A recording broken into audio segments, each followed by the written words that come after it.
তুমি বাঙালি হলে তোমাকে অবশ্যই অবশ্যই এই পহেলা বৈশাখের আয়োজনের মধ্যে তোমাকে অংশগ্রহণ করতে হবে, কারণ তুমি বাঙালি।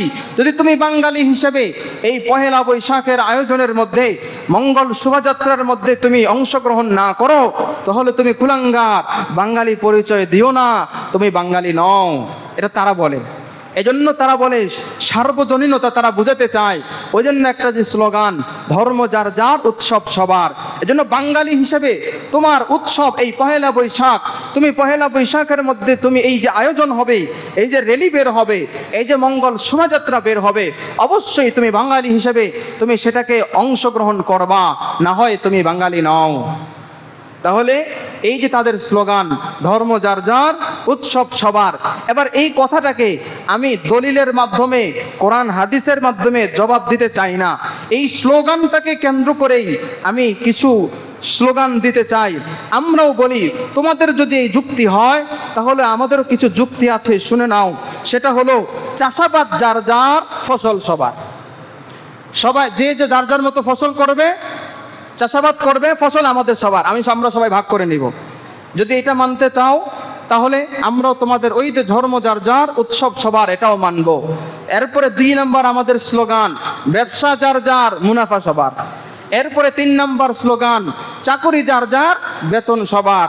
এরপরে আরেকটা স্লোগান, যদিও শুনতে খারাপ দেখায়, তারপরেও তাদের স্লোগানের প্রতিবাদের ভাষা হিসেবে বলতে চাই যে বিয়ে যার যার, বউ সবার।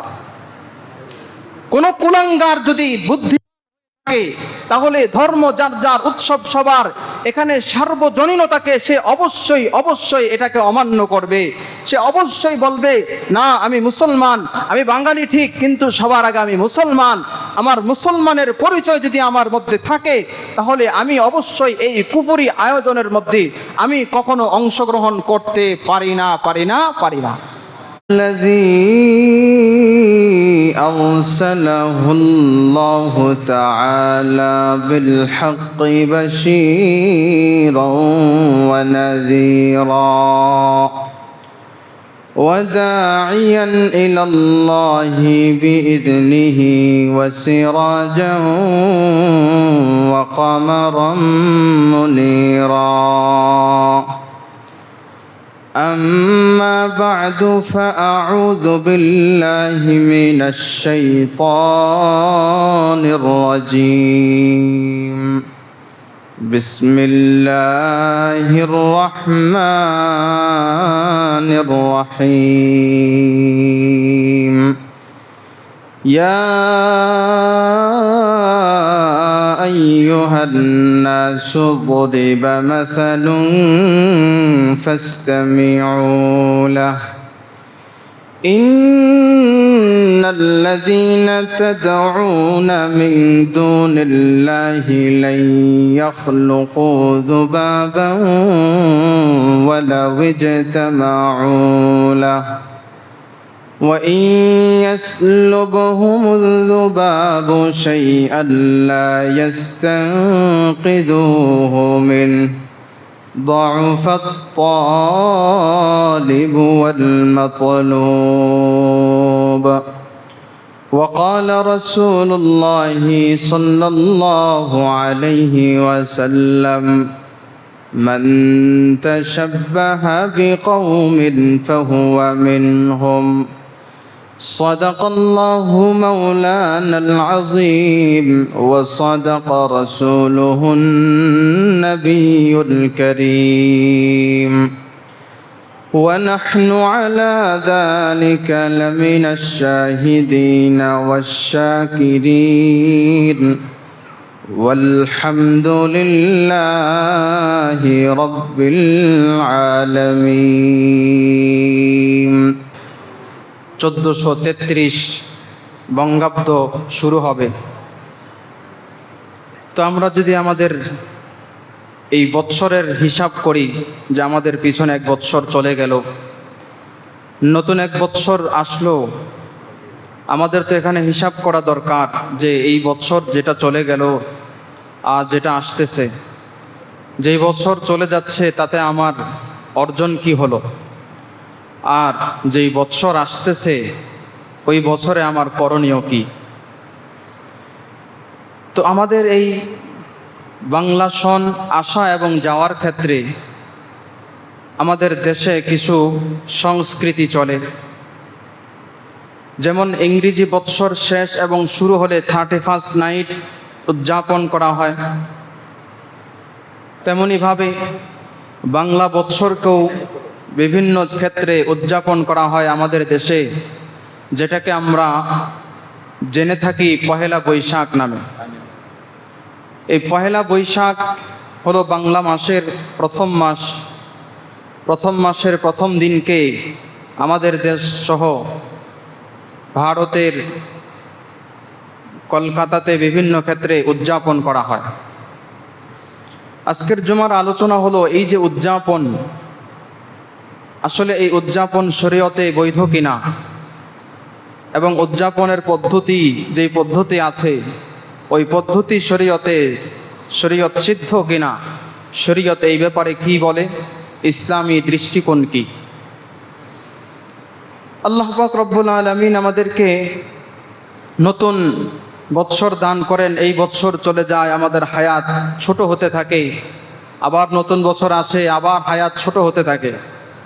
আমাদের তো হিসাব হলো যে আমাদের বয়স বাড়ে না, হিসাব হলো বয়স বাড়ে না, বরং বয়স কমে। যদি আমার বয়স আল্লাহ যদি তাকদীরে 70 রেখে থাকেন, যদি 25 পার হয়ে যায়, তাহলে আমার আর অল্প কয়েকদিন আছে।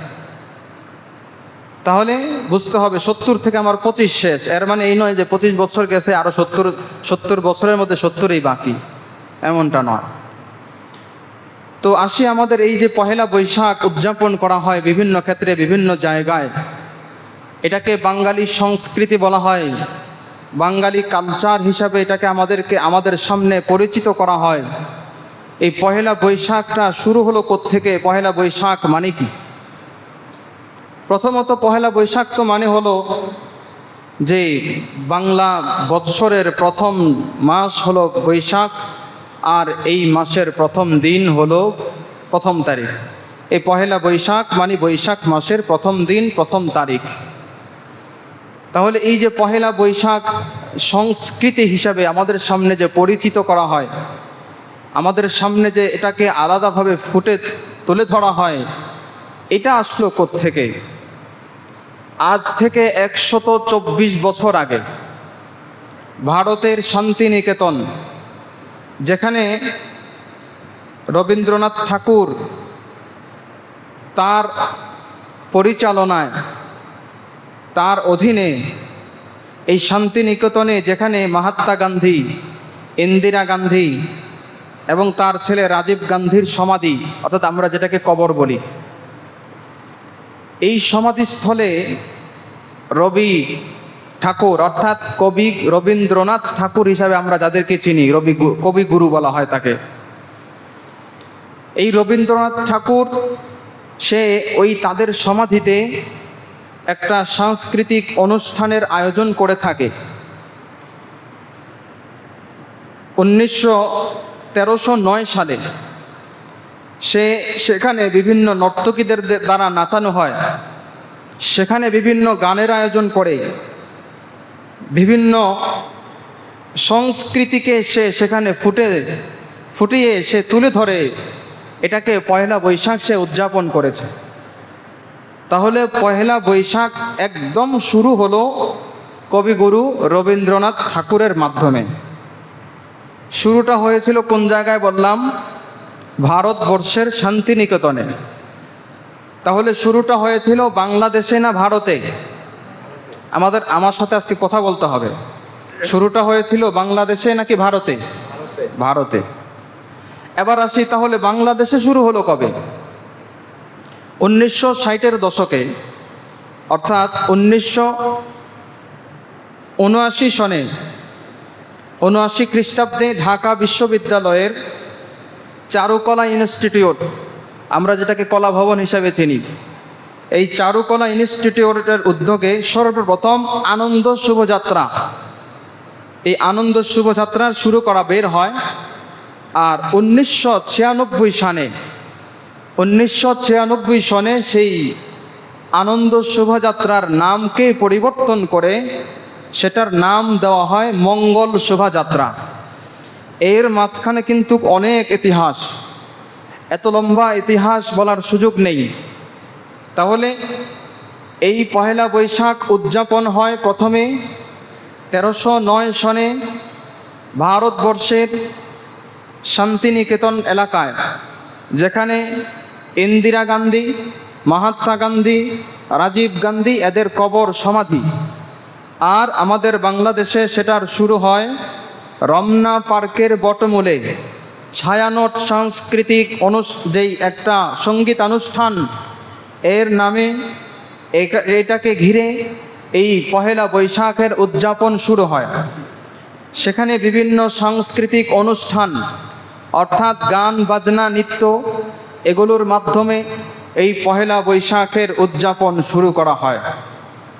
তাহলে ভারতবর্ষে শুরু হয়েছে, বাংলাদেশে এটা উদযাপন করা হয় 1889 খ্রিস্টাব্দে বাংলাদেশের ঢাকার রমনা বটমূলে। এই জন্য রমনা বটমূল এটা ঐতিহাসিক বটবৃক্ষ, এটার পিছনের ইতিহাস হলো এইটা। আমাদের বাঙালি সংস্কৃতির সাথে এই রমনা বটমূলকে পরিচিত করা হয়, এই পরিচিতির কাহিনী হলো এই জায়গায়। এবার আসি, এই যে উদযাপন পহেলা বৈশাখ, এই যে নববর্ষকে কেন্দ্র করে যে উদযাপন করা হয়, এটা কি শুধু আমরা আমাদের দেশেই উদযাপন করি, নাকি দেশের বিভিন্ন দেশের মধ্যে বিশ্বের বিভিন্ন এলাকায়ও এরকম নববর্ষ উদযাপন করা হয়? আসেন আমরা ইতিহাস থেকে যদি জানি, তাহলে যদি স্কটল্যান্ডের দিকে তাকাই, তাহলে আমরা দেখতে পাই সেখানে তারা নববর্ষ উদযাপন করে। সেই নববর্ষের নাম হলো ফার্স্ট ফুটিং। তারা সেটাকে উদযাপন করে কিভাবে? তারা নববর্ষে নতুন বছরের শুরুতে প্রতিবেশীর বাড়িতে গিয়ে তারা একজন আরেকজনকে শুভেচ্ছা বিনিময় করে, পাশাপাশি তারা একে অপরকে কয়লা এবং রুটি উপহার দেয়। এটাকে তারা নববর্ষ উদযাপনের পদ্ধতি বানিয়ে নিয়েছে। তাহলে স্কটল্যান্ডে গেল, জাপানের দিকে যদি তাকাই, তারাও তাদের নববর্ষকে উদযাপন করে। তারা তাদের নববর্ষকে বলা হয় গোসুকটাসু। এই গোসুকটাসু তারা উদযাপন করে। তাদের সিস্টেম কি? তাদের সিস্টেম হলো 31শে ডিসেম্বর বৌদ্ধ মন্দির, তারা তো বৌদ্ধ, এজন্য তারা বৌদ্ধ মন্দিরে 180টা ঘন্টা বাজায়। বৌদ্ধ মন্দিরে 180টা ঘন্টা বাজায়। উদ্দেশ্য কি? তাদের উদ্দেশ্য হলো তাদের উপরে 180টা অশুভ আছে। এই 108টা ঘন্টা বাজানোর কারণে তাদের উপরে যেই অশুভ 108টা বিষয় আছে এগুলো দূর হয়ে যায়। তাহলে তাদের সামনের বছরটা মঙ্গল হয়, ভালো যায়। গেল জাপান। এবার যাই যদি স্পেনের দিকে তাকাই, তারাও এরকম নববর্ষ উদযাপন করে। তাদের সিস্টেম কি? তাদের সিস্টেম হলো তারা প্রত্যেক নববর্ষে নতুন বছরে তারা 12টা আঙ্গুর খায়। 12টা আঙ্গুর খায় কেন? উদ্দেশ্য কি? এই 12টা আঙ্গুর খাওয়ার ফলে তাদের সামনের 12 মাস ভালো যাবে, মঙ্গল যাবে, তাদের উদ্দেশ্য। এবার যদি আসি হল্যান্ডের দিকে যদি তাকাই, তারা কিভাবে তাদের নববর্ষকে উদযাপন করে? তারা ক্রিসমাস ট্রিতে আগুন জ্বালায়। এই আগুন জ্বালায় এবং তারা তাদের এই রাস্তাঘাটে আতশবাজি ফুটায়। এগুলোর মাধ্যমে তারা তাদের নববর্ষকে উদযাপন করে। কাহিনী কি? কারণ কি? কারণ হলো তারা মনে করে আগুন জ্বালানোর মাধ্যমে, আতশবাজি ফুটানোর মাধ্যমে তাদের মঙ্গল হয়।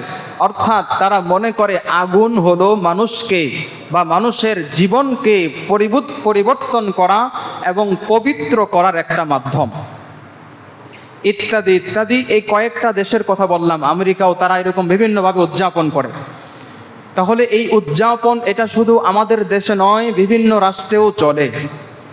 এবার আসি আমাদের পহেলা বৈশাখ যে উদযাপন করা হয়, আমাদের পহেলা বৈশাখকে কেন্দ্র করে আমাদের দেশে কি কি আয়োজন করা হয় সংক্ষেপে যদি বলি, 1 নম্বর পহেলা বৈশাখে নানামুখী আয়োজনের মধ্যে 1 নম্বর হলো বর্ষবরণের নামে তারা রমনা বটমূলে নারী পুরুষের অবাধ মেলামেশার আয়োজন করে দেয়।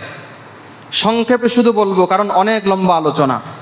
অর্থাৎ নারী পুরুষকে তারা এখানে অবাধ মেলামেশার সুযোগ করে দেয়।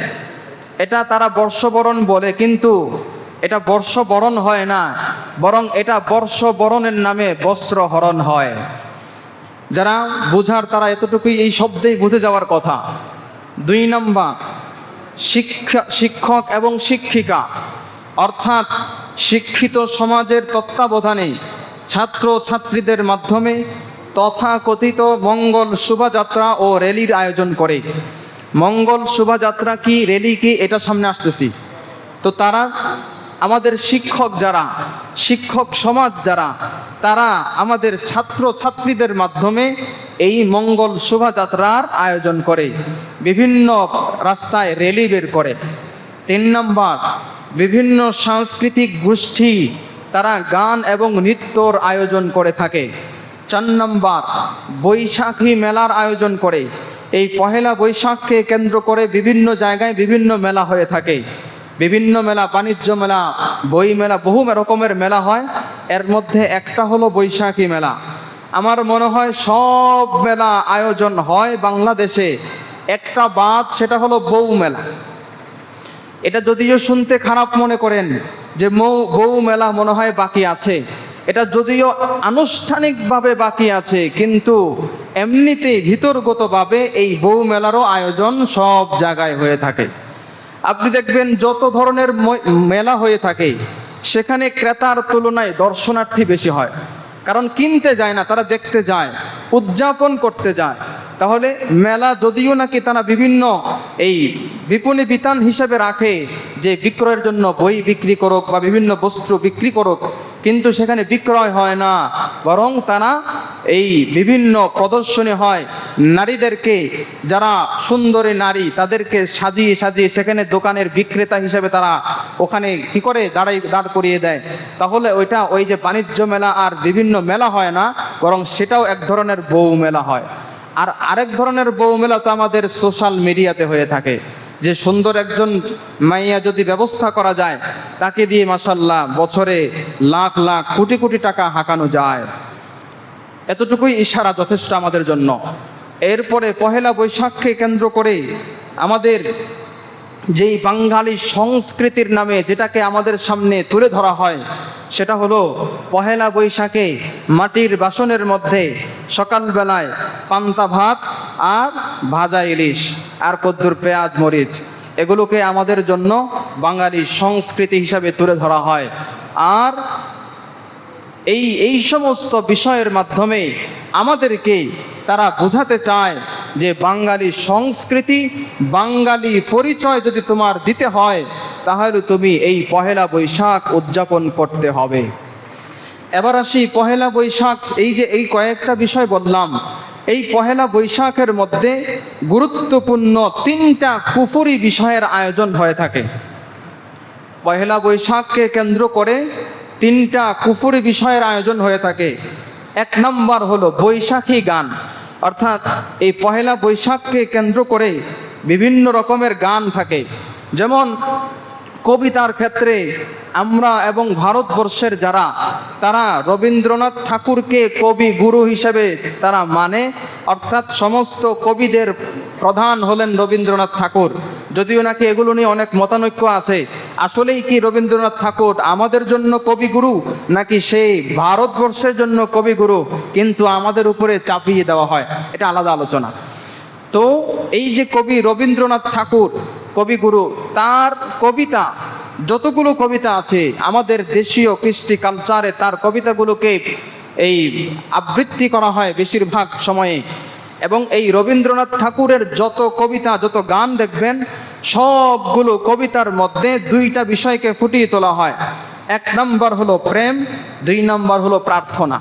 অর্থাৎ প্রেমের বিষয় নিয়ে সে আলোচনা করে তার কবিতাগুলোর মধ্যে, আর 2 নম্বর হলো তার এই কবিতাগুলোর মধ্যে সে প্রার্থনা করে, দোয়া করে, আমরা যে দোয়া বলি। এবার আসি, আমি আপনাদেরকে জিজ্ঞাসা করতে চাই, রবীন্দ্রনাথ ঠাকুর মুসলমান নাকি বিধর্মী? হিন্দু। তাহলে রবীন্দ্রনাথ ঠাকুর, আমরা মুসলমান দাবি করলে আমরা যদি প্রার্থনা করি, প্রার্থনা করব কার কাছে? আল্লাহর কাছে। তাহলে রবীন্দ্রনাথ ঠাকুর তো মুসলমান নয়, সে হিন্দু। সে প্রার্থনা করবে কার কাছে? দেবতার কাছে। সে তার প্রার্থনা দেবদেবীদের কাছেই তো চাবে।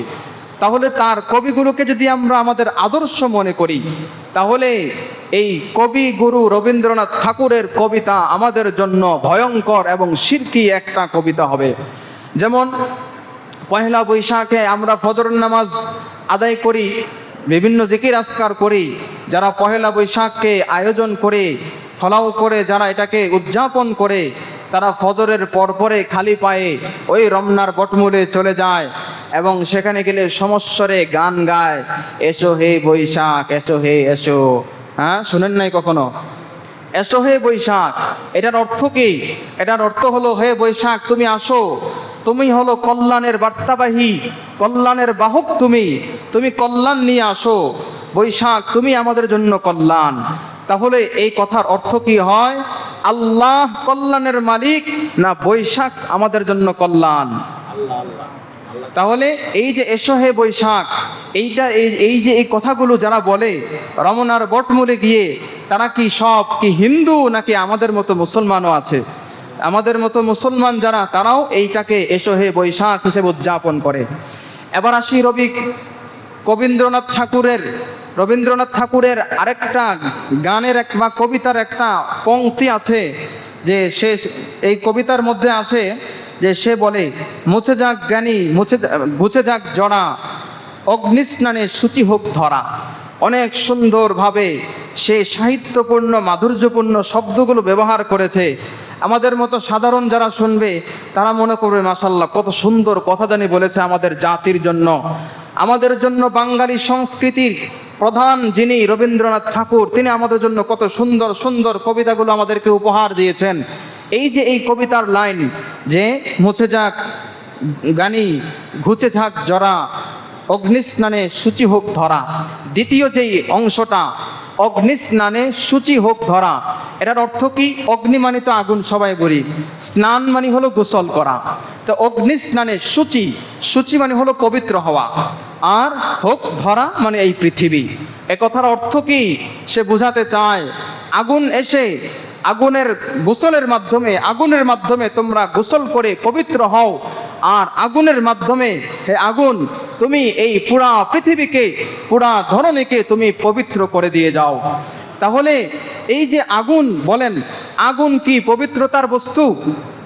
বরং আগুন হলো আমাদের জন্য, আমরা যারা মুসলমান তারা মনে করি আগুন হলো গজবের বস্তু। মুসলমান তো পবিত্র হবে ওযু গোসলের মাধ্যমে, মুসলমানের পবিত্রতার বস্তু হলো পানি। কিন্তু হিন্দু যারা বৌদ্ধ, তাদের জন্য পবিত্রতার বস্তু হলো তাদের আগুন। এই জন্য দেখবেন হিন্দুরা যদি কাউকে অভিনন্দন জানায়, তারা আগুন তার সামনে করে। এরপরে বিবাহের সময় দেখবেন ওই তারা যে 7 পাক দেয়, 7টা ঘূর্ণয়ন দেয়, এই ঘুরার মধ্যেও তারা আগুনের পাশে ঘুরে। আবার তারা আগুনকে সাক্ষী রেখে, বিবাহের মধ্যে তারা আগুনকে সাক্ষী রাখে। এমনকি শেষ কৃত্য যারা তাদের যেটা, অর্থাৎ তারা যখন কেউ মারা যায়, তাকে শেষ কৃত্য, শেষ যেই আয়োজন লাশকে পুরানোর মাধ্যমে করা হয়। অর্থাৎ তাদের ধর্ম হলো বা তাদের বিশ্বাস হলো আগুনের মাধ্যমে তোমার শরীরটাকে পুড়িয়ে দেওয়া হলো। এর মানে তোমাকে পুরানো হলো এটা নয়, বরং আগুনের মাধ্যমে তোমাকে পরিপূর্ণ পবিত্র করে এই দুনিয়া থেকে তোমাকে এই পরপারে পাঠানো হলো।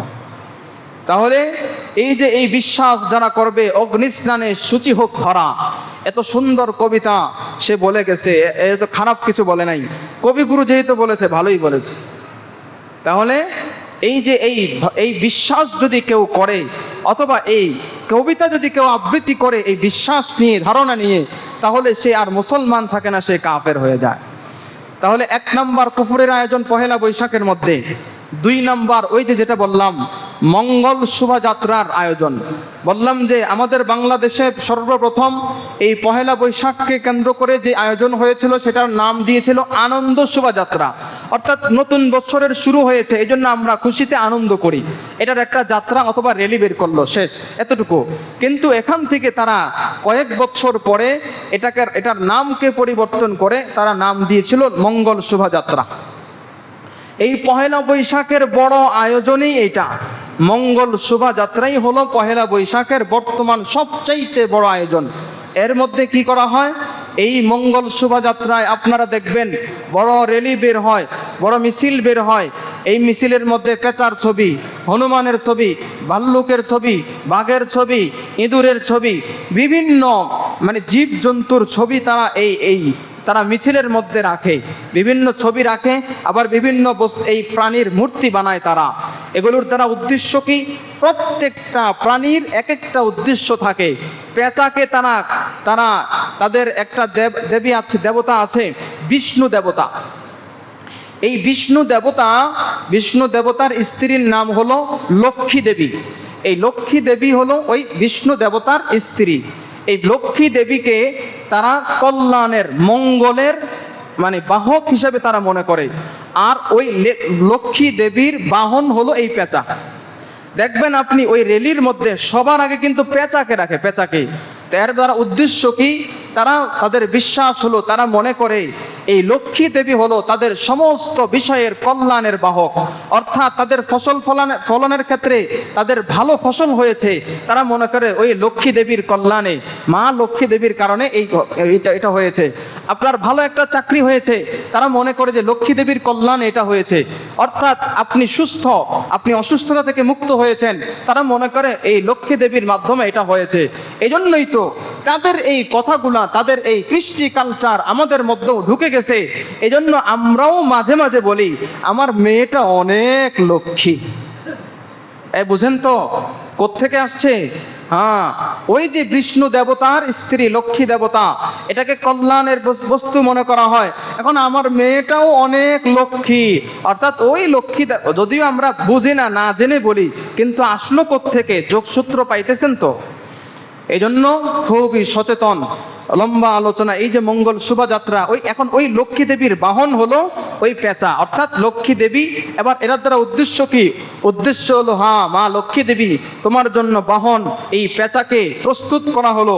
এমনকি মিছিলের সবার সামনে তুমি এই পেঁচার মধ্যে আরোহণ করো, উঠো, তুমি এটাতে উঠে এবার আমাদের যে মিছিল বের হচ্ছে, আমাদের যেই র্যালি বের হচ্ছে, এই র্যালির নেতৃত্ব দাও। তোমার মাধ্যমে আমাদের সামনের যে বছরটা যাবে ওটা কল্যাণকর হবে।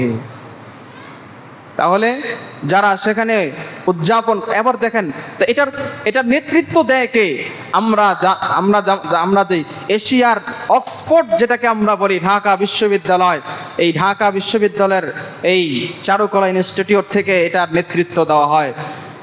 আমাদের দেশের সবচাইতে বড় শিক্ষার অঙ্গন যেটাকে আমরা মনে করি, এখান থেকে যদি এরকম কুফরের এই শুরু হয়, সূচনা হয়, তাহলে আমাদের সন্তানদের ভবিষ্যৎ যাবে কোন দিকে? দুইটা গেল। 3 নম্বর, এই যে পহেলা বৈশাখকে কেন্দ্র করে যে কুফরের আরেকটা আয়োজন হয়ে থাকে, সেটা হলো সার্বজনীনতা। অর্থাৎ তারা এই বাঙালি সংস্কৃতি, অর্থাৎ বাঙালি যদি আমার পরিচয় হয়, আমি আবার বাঙালি হিন্দু হই, বৌদ্ধ হই, মুসলমান হই, খ্রিস্টান হই, কিন্তু আমার পরিচয় আমি মুসলমান, তাহলে তারা বলে তুমি বাঙালি হলে তোমাকে অবশ্যই এই পহেলা বৈশাখের আয়োজনের মধ্যে তোমাকে অংশগ্রহণ করতে হবে। কারণ তুমি বাঙালি।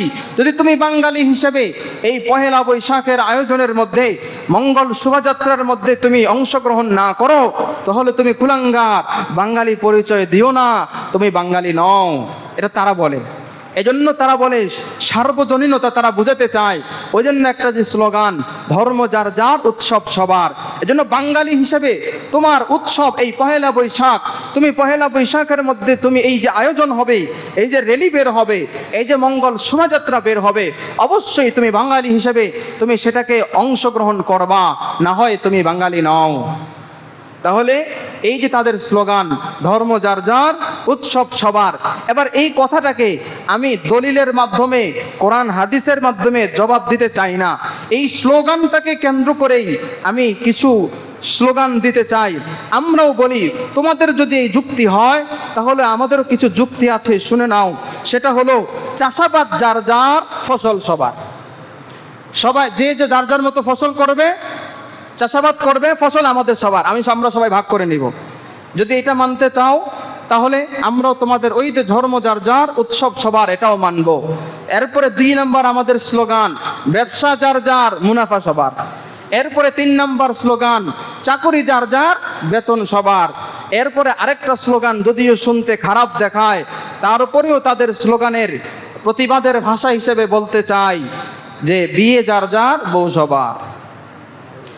কোন কুলাঙ্গার যদি বুদ্ধি থাকে তাহলে ধর্ম যার যার উৎসব সবার, এখানে সার্বজনীনতাকে সে অবশ্যই অবশ্যই এটাকে অমান্য করবে। সে অবশ্যই বলবে না আমি মুসলমান, আমি বাঙালি ঠিক, কিন্তু সবার আগে আমি মুসলমান। আমার মুসলমানের পরিচয় যদি আমার মধ্যে থাকে তাহলে আমি অবশ্যই এই কুফরি আয়োজনের মধ্যে আমি কখনো অংশগ্রহণ করতে পারি না। বুঝছেন তো, এই যে পহেলা বৈশাখকে কেন্দ্র করে আমাদের উপরে কোন জিনিসগুলোকে চাপিয়ে দেওয়া হয়। আল্লাহ তাআলা আমাদের ঈমানকে হেফাজত করেন। এবার বললাম এই যে তারা কি কি আয়োজন করে, এবার আসি ইসলামী দৃষ্টিকোণ থেকে আমরা এবার এগুলোকে কিছুটা আলোচনা করি যে ইসলাম কি বলে। ইসলামের মধ্যে উৎসব, নতুন কিছুকে নিয়ে উৎসব করার, এটা ইসলামের মধ্যে নাই। ইসলামে একমাত্র উৎসব হলো 2টা জিনিস, 1 নম্বর হলো ঈদুল ফিতর, 2 নম্বর হলো ঈদুল আজহা। হাদিস আলোচনা করার সময় নেই। তাহলে কোরআন সুন্নাহ অনুযায়ী আমাদের জন্য আল্লাহ রাব্বুল আলামিন উদযাপনের জন্য 2টা জিনিস দান করেছেন, ঈদুল ফিতর আর ঈদুল আজহা। এটা ছাড়া আমাদের জন্য এরকম ভাবে ফলো করে উদযাপনের কোনো কিছু ইসলাম শরীয়ত সিদ্ধ নয়, ইসলামের মধ্যে বৈধ নয়। 2 নম্বর আমাদের জন্য কথা হলো এই যে মেলা উৎসব, এগুলো মেলা উৎসব হয় না, বরং এগুলো হলো অশ্লীলতার আয়োজন। কেমন ভাবে অশ্লীলতার আয়োজন হয়ে থাকে? যেমন বাণিজ্য মেলা, বিভিন্ন মেলার মধ্যে, বৈশাখী মেলার মধ্যে তারা বিভিন্ন অশ্লীলতার আয়োজন করে থাকে। যেমন এই যে পহেলা বৈশাখ হয়, পহেলা বৈশাখের মধ্যে তারা কি করে যে লাল আর সাদা আঁচলের শাড়ি, এইরকম শাড়ি পরে খোলা, মাথা খোলা রেখে খালি পায়ে তোমাকে ওইখানে অংশগ্রহণ করতে হবে, অর্থাৎ তোমাকে উলঙ্গ হয়ে নতুন বর্ষকে উদযাপন করতে হবে। এরপরে সবাইকে নিয়ে একসাথে উলুধ্বনি দিতে হবে। এবার এই বলেন এই যে উলুধ্বনিটা, এটা তো স্বাভাবিক ছোট পোলাপানও বুঝে যে উলুধ্বনি এটা মুসলমানদের সংস্কৃতি হতে পারে না। তাহলে তারা এই যে মেলার মাধ্যমে বা বিভিন্ন আয়োজনের মাধ্যমে এই পহেলা বৈশাখকে কেন্দ্র করে তারা আমাদেরকে অশ্লীলতার দিকে নিয়ে যেতে চায়। আর আমরা যদি এটাকে অংশগ্রহণ করি তাহলে আমি যদি এটাকে বিশ্বাসও না করি, কিন্তু যদি অংশগ্রহণ করি তাহলে অন্যায়ের ক্ষেত্রে আমার সহযোগিতা বা সহমত পোষণ করার কারণে অন্যায়ে অংশগ্রহণ করলে যেই পরিমাণ গুনাহ, আমার ওই পরিমাণ গুনাহই হবে। এজন্যই আল্লাহ রাব্বুল আলামিন বলেছেন তাআওয়ানু আলাল বিররি ওয়াত তাকওয়া ওয়ালা তাআওয়ানু আলাল ইসমি ওয়াল উদওয়ান। তাআওয়ানু আলাল বিররি ওয়াত তাকওয়া, নেক এবং পরহেজগারির ক্ষেত্রে তোমরা একে অপরকে সহযোগিতা করো। ওয়ালা তাআওয়ানু আলাল ইসমি ওয়াল উদওয়ান, অন্যায় এবং শত্রুতা এর বিষয়ে তোমরা একে অপরকে সহযোগিতা করবা না। তাহলে এই যে পহেলা বৈশাখ এতক্ষণ যা কিছু বললাম, তাহলে আপনারা আপনাদের মস্তিষ্ককে জিজ্ঞাসা করে এবার বলেন এটা কি অন্যায়ের কাজ, গুনাহের কাজ কি না, নাকি সওয়াবের কাজ? তাহলে এই যে 1 নম্বর গেল যে নতুন উৎসব, এটা ইসলামে এই ঈদুল ফিতর এবং ঈদুল আজহা ছাড়া অন্যান্য উৎসব শরীয়ত সম্মত নয়। 2 নম্বর হলো শিরিকের গুনাহ। এই যে পহেলা বৈশাখকে কেন্দ্র করে বিভিন্ন প্রাণীর ছবি, বিভিন্ন মূর্তির ছবি, এগুলোকে মানে পুরা আয়োজন করে আমাদেরকে বিভিন্ন মূর্তির মহড়া তৈরি করা হয়, এগুলো কোনো মুসলমান এই মহড়ার মধ্যে অংশগ্রহণ করতে পারে না। আল্লাহ পাক রব্বুল আলামিন বলেন ইন্নাল্লাহা লা ইয়াগফিরু আন ইউশরাকা বিহি ওয়া ইয়াগফিরু মা দুনা যালিকা লিমান ইয়াশা। আল্লাহ বলেন ইন্নাল্লাহা লা ইয়াগফিরু আন ইউশরাকা বিহি ওয়া ইয়াগফিরু মা দুনা যালিকা লিমান ইয়াশা। আল্লাহ চাইলে, আল্লাহ যদি চান, সব ধরনের গুনাহকে মাফ করে দিতে পারেন, একমাত্র শিরিকের গুনাহ। শিরিকের গুনাহ আল্লাহ মাফ করবেন না। অন্যান্য গুনাহ আল্লাহ চাইলে মাফ করে দিতে পারেন, কিন্তু শিরিকের গুনাহ আল্লাহ মাফ করেন না। তাহলে এই যে ছবি অঙ্কন করা হয়, মূর্তি বানানো হয়, এগুলোর মাধ্যমে শিরিক করা হয়, আর আল্লাহ এইটাকে অপছন্দ করেন। এই গুনাহকে আল্লাহ তাআলা মুছবেন না, ক্ষমা করবেন না। দেখবেন আপনারা অধিকাংশ মানুষ ওই দিন তার মুখের মধ্যে বিভিন্ন প্রাণীর মূর্তির বা বিভিন্ন প্রাণীর এই যে মুখোশ তারা লাগায়। একটা রবারের মাধ্যমে তারা মুখোশ ব্যবহার করে, এইটাকে তারা ব্যবহার করে এই রেলির মধ্যে তারা বের হয়, আনন্দ শোভাযাত্রা বলুক বা মঙ্গল শোভাযাত্রা বলুক, এটাকে তারা ব্যবহার করে। আচ্ছা বলেন, আল্লাহ রাব্বুল আলামিন আমাদেরকে মুসলমান বানিয়েছেন, এত সুন্দর একটা আকৃতি দান করেছেন, আপনি একেবারে নিগ্রু, একেবারে কালো হন, আল্লাহ বলেন আপনিই সুন্দর, সমস্ত প্রাণীর তুলনায় আপনি সুন্দর, আল্লাহ এত সুন্দর বানাইছেন, আপনি কেন পেঁচার মুখোশ নিয়ে আপনি হাঁটবেন? তাহলে বোঝা গেল আল্লাহ আপনাকে মানুষ বানাইছেন, আপনি সন্তুষ্ট নন, আল্লাহর এই বিচারের উপর আপনি সন্তুষ্ট নন, আপনি চান আপনি পেঁচা হয়ে থাকতে, আপনি চান আপনি বানর হয়ে থাকতে, আপনি চান আপনি বাঘ হয়ে থাকতে, আপনি চান আপনি গরু হয়ে থাকতে, আপনি মানুষ হিসেবে পরিচয় দিবেন, এটা আপনি চান না। তাহলে বোঝা গেল আল্লাহ আপনাকে মানুষ বানাইছেন, ওটা আপনি সন্তুষ্ট না। অথচ আল্লাহ বলেন লাকাদ খালাকনাল ইনসানা ফি আহসানি তাকওয়িম। আল্লাহ রাব্বুল আলামিন বলেন লাকাদ খালাকনাল ইনসান, আমি মানুষকে বানিয়েছি, সৃষ্টি করেছি, ফি আহসানি তাকওয়িম, উত্তম আকৃতিতে। আল্লাহ বলতেছেন আমি তোমাকে উত্তম আকৃতিতে বানাইছি, আপনি বলেন না আল্লাহ আপনি আমার উত্তম আকৃতিতে বানান নাই, আপনি পেঁচারে উত্তম আকৃতিতে বানাইছেন, এজন্য তো পেঁচার মুখোশ নিয়ে আমি চলতেছি, কারণ আমার লজ্জা লাগে, আমি যে মানুষ এই পরিচয় দিয়ে হাঁটতে আমার লজ্জা লাগে, এজন্য এত সুন্দর রেলিতে আমি পেঁচার আকৃতি নিয়ে হাঁটতেছি। লজ্জা থাকা দরকার, আমাদেরকে সতর্ক হওয়া দরকার। এরপরে আসি, গায়রুল্লাহকে আমরা লাভ ক্ষতির মালিক বানিয়ে ফেলছি। এই ক্ষেত্রে ওই যে মঙ্গল শোভাযাত্রার পরিচয় দিলাম, তারা এই যে বিভিন্ন বাঘ টাঘ ভাল্লুক, এই যে বিভিন্ন পেঁচাকে তারা এই রেলির মধ্যে রাখে, কেন রাখে? তারা মনে করে এটা মঙ্গল, এটা রিজিক দেয়, এটা মেঘ দেয়, ওটা বৃষ্টি দেয়, এটা আমার চাকুরি দেয়, এগুলোকে তারা মনে করে, বা তাদের বিশ্বাস হলো এটা। তাহলে আমরা আমাদের বিশ্বাসকে এই মাখলুকের দিকে নিয়ে গেছি, গায়রুল্লাহর দিকে নিয়ে গিয়েছি, প্রাণীর দিকে নিয়ে গেছি, অথচ সর্বক্ষমতার অধিকারী একমাত্র আল্লাহ। সব কিছু আমার রিজিকের ব্যবস্থা করেন আল্লাহ, আমার স্রষ্টাও আল্লাহ, আমার সব কিছুর ব্যবস্থা একমাত্র আল্লাহ তাআলাই করেন। তাহলে এবার আল্লাহ তাআলা আমাদেরকে জিজ্ঞাসা করেন, হে নবী আপনি বলেন, কুল আতা'বুদুনা মিন দুনিল্লাহি মা লা ইয়ামলিকু লাকুম দাররান ওয়ালা নাফা। এই যে আমরা এগুলোকে আমাদের কল্যাণের বস্তু বানিয়ে ফেলছি, এবার আল্লাহ জিজ্ঞাসা করেন তার রাসূলের মাধ্যমে, হে নবী আপনি বলেন, তাদেরকে জিজ্ঞাসা করেন, আতা'বুদুনা মিন দুনিল্লাহ মা লা ইয়ামলিকু লাকুম দাররান ওয়ালা নাফা।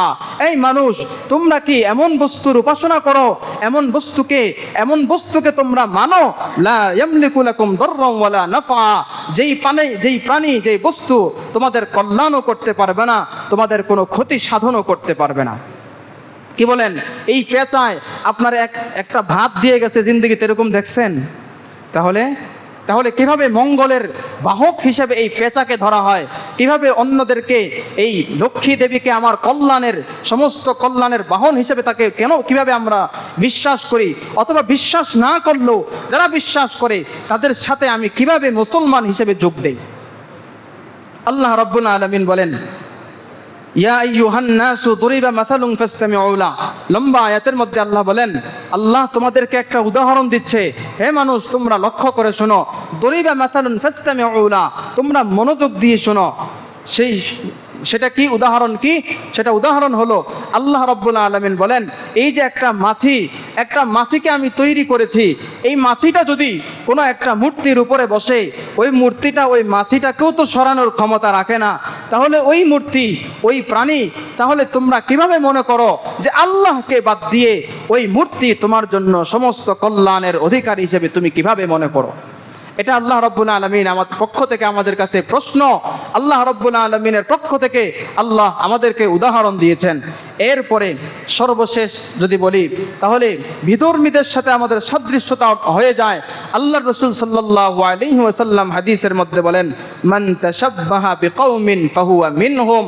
কেউ যদি কারো সংস্কৃতিকে অনুসরণ করে, তাদের অনুসরণে তাদের সাথে যোগ দেয়, তাদের কৃষ্টি কালচারে অংশগ্রহণ করে, আল্লাহর রাসূল বলেন ফাহুয়া মিনহুম, সেও তাদেরই অন্তর্ভুক্ত। অর্থাৎ আমি মুসলমান পরিচয় দেই কিন্তু তাদের র্যালিতে অংশগ্রহণ করেছি, তাহলে আল্লাহর রাসূল বলেন তুমি নামে মুসলমান কামে হিন্দু। আল্লাহর রাসূল বলেন তুমি নামে মুসলমান তুমি কামে বৌদ্ধ। আল্লাহর রাসূল বলেন তুমি নামে মুসলমান কামে খ্রিস্টান। সুতরাং মান তাশাব্বাহা বিকাউমিন ফাহুয়া মিনহুম, যে যেই গোত্রের অনুসরণ করবে, যাদের সাথে গিয়ে সংস্রবে যাবে, যাদের সাথে মিশবে, আল্লাহ বলেন সে তাদের অন্তর্ভুক্ত। এই জন্য আমাদের করণীয় কি? আমাদের করণীয় হলো এই সমস্ত উৎসবকে আমাদের বর্জন করতে হবে। শুধু বর্জন নয়, বরং আমাদের সন্তান, আমাদের অধীনস্থ যারা এগুলোতে অংশগ্রহণ করে তাদেরকে প্রতিহত করতে হবে। আল্লাহর রাসূল হাদিসের মধ্যে বলেন, আলা কুল্লুকুম রাইন ওয়া কুল্লুকুম মাসউলুন আন রাইয়াতিহি, তোমরা প্রত্যেকেই জিম্মাদার, আর প্রত্যেক জিম্মাদারকে, দায়িত্বশীলকে তার দায়িত্ব সম্পর্কে জিজ্ঞাসা করা হবে। বাবা তার সন্তান সম্পর্কে জিম্মাদার, এই বাবাকে সন্তান সম্পর্কে জিজ্ঞাসা করা হবে। সন্তান যদি বিপথে যায়, ওই বাবাকে ধরা হবে, বাবা কিয়ামতের দিন ধরপাকড়ের মধ্যে পড়ে যাবে। এজন্য আমাদের এই যে কৃষ্টি কালচার, এই কৃষ্টি কালচারের মধ্যে এই যে বাঙালি সংস্কৃতি হিসাবে আমাদেরকে যেখানে ঢুকায়া দিতে চায়, আমাদেরকে যেখানে অংশগ্রহণ করাতে চায়, আমাদেরকে যেই পরিচয় আমাদের সামনে তুলে ধরতে চায়, আসলে এটা আমাদের পরিচয় নয়। আমাদের পরিচয় হলো মিল্লাত ইব্রাহিম হানিফা। আমরা হযরত ইব্রাহিম আলাইহিস সালামের ধর্ম, ইব্রাহিম আলাইহিস সালামের যে জাতি, ওই জাতি ইব্রাহিম আলাইহিস সালামের জাতকে আমরা মেনে নিয়েছি। ইব্রাহিমের ধর্মের মধ্যে, ইব্রাহিমের সত্তার মধ্যে শিরিক বলতে কোনো কিছু নাই। সুতরাং মুসলমানের সন্তানের মধ্যে শিরিক বলতে কোনো ছিটেফোঁটা থাকতে পারবে না। আল্লাহ রাব্বুল আলামিন আমাদের